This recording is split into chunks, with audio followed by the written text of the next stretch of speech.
Distortion pedals have come so far. Back in the day, distortion pedals were fine, but they didn't have those amp-like qualities that the modern amp-in-a-box style pedals have. But nowadays, a lot of distortion pedals can be used as a preamp, and they sound great. And this Hynotone Ares pedal is a great example of that. So today we're going to check out this really cool and affordable pedal, and let's start right away with a demo track. Take a listen.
All right, that sounded really good. So this pedal, the Ares Distortion or preamp pedal by Hynotone, as you heard, sounds really good, and it's great for the modern rock and metal tones. Very tight and aggressive sounding, and it definitely has some really nice amp-like qualities. And by the way, thank you so much to the kind folks at Hynotone for sponsoring this video. Now, regarding the signal chain of the demo, I used my new Balaguer guitar, the Espada Limited 2024, which I still need to review, but that's a really cool guitar. It was tuned to drop C sharp, and it has the Hypernova pickups in it. The guitar was sent straight into the Ares pedal, and the pedal was going into the Lichtlaerm Audio PandorA power amp pedal. So this is a power amp, a 60-watt power amp. It has a presence control and a depth control, and it works really well together with these analog preamp pedals. So this is basically an ideal rig over here, super compact and quite powerful. And then the PandorA was going into my Grossman Fatbox ISO cabinet, a 1x12 cabinet, in which I had loaded up the Hesu Demon speaker, the 8-ohm variant, which is a really cool speaker. I love how it sounds. It sounds nice and growly, but still quite balanced. If you want to get the tones of that speaker, you can check out my IR pack, which I'm selling on my Ko-Fi web store, by the way. I mic'd up that speaker with 3 mics, 2 SM57s, and an MD421 Kompakt. And that signal was going into my DAW, 2 takes panned left and right, not really doing any post-processing aside from a low cut at 82 Hertz.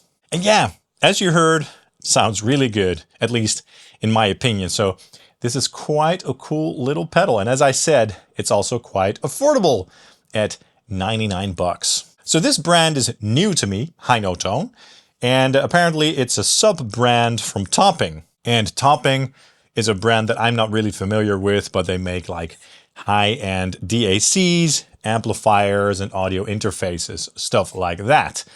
And they wanted to try some guitar stuff. So this is their first pedal as far as I'm aware anyway.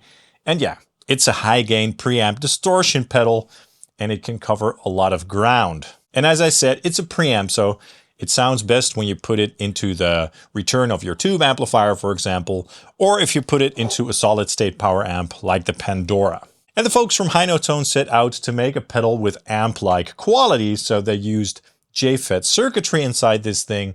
They really went in and analyzed a bunch of amplifiers to see how they could get the most natural tone out of a circuit inside of a small pedal like this. So capturing tube-like qualities really was their goal, and I think that they got really great results here. Does it sound exactly like a tube amplifier? It doesn't sound exactly the same, but as I said, these days pedals like these can come very close to the sound of a real tube amplifier preamp. They even went so far as to analyze the tone stacks of various amplifiers so that the response of the tone stacks was very natural.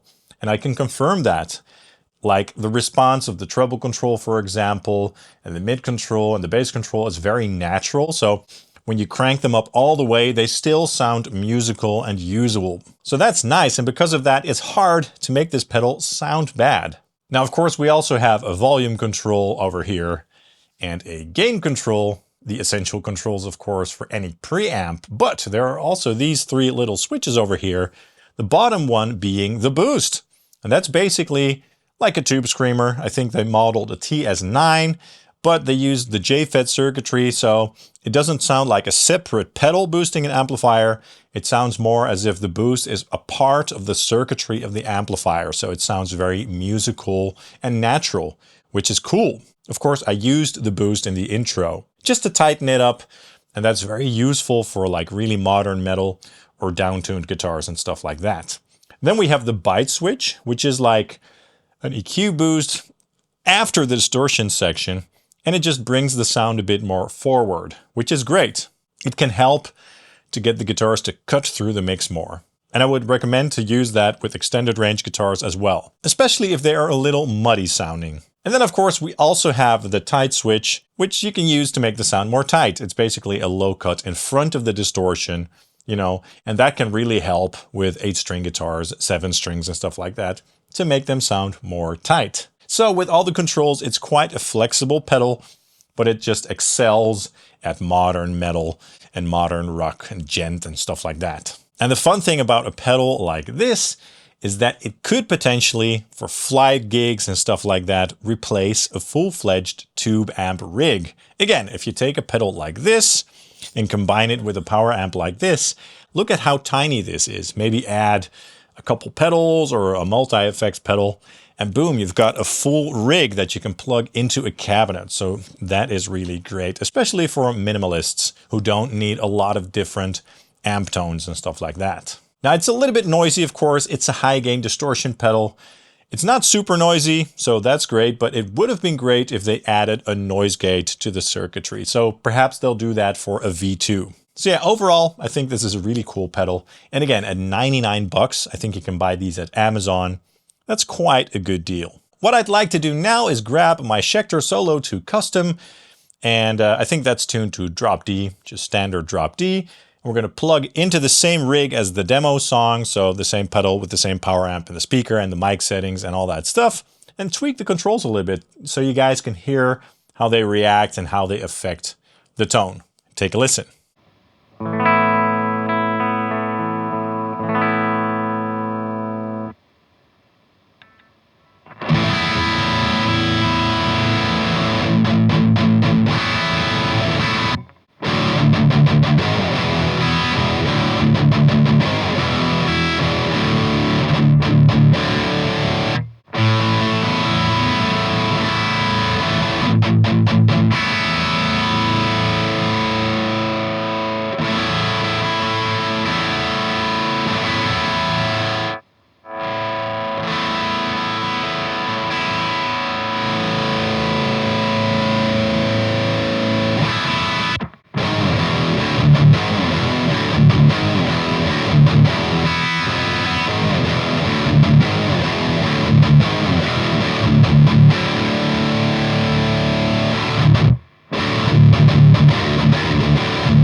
All right, so that was the Hynotone Ares. I'm not really sure if it's pronounced Hynotone or Hynotone. I'm sticking with Hynotone. But yeah, the Ares, it's a great pedal. It's a lot of fun. You know, again, it excels at modern metal, gent and extended range guitars and stuff. But I'm a sucker for that, and I really enjoyed working with this pedal. And for 99 bucks, you really can't go wrong. So I do recommend checking this pedal out at your Amazon or wherever else they sell these. So yeah, it is a unique pedal. You know, it's not a pedal that's great for doing blues or edge of breakup tones or anything like that. You know, it's black, it says Ares, it's metal, so that's what it does, okay? Thanks again to Hynotone for sponsoring this video. Really appreciate it. If you want to support this channel in another way, you can check out my affiliate links in the comments or in the description down below. You can buy something there at no additional cost. That helps to support the channel, or check out my impulse responses or capture packs that I sell in my Ko-Fi web store. I'll also put a link to that below. Also, let me know in the comments what you think of this cool little pedal.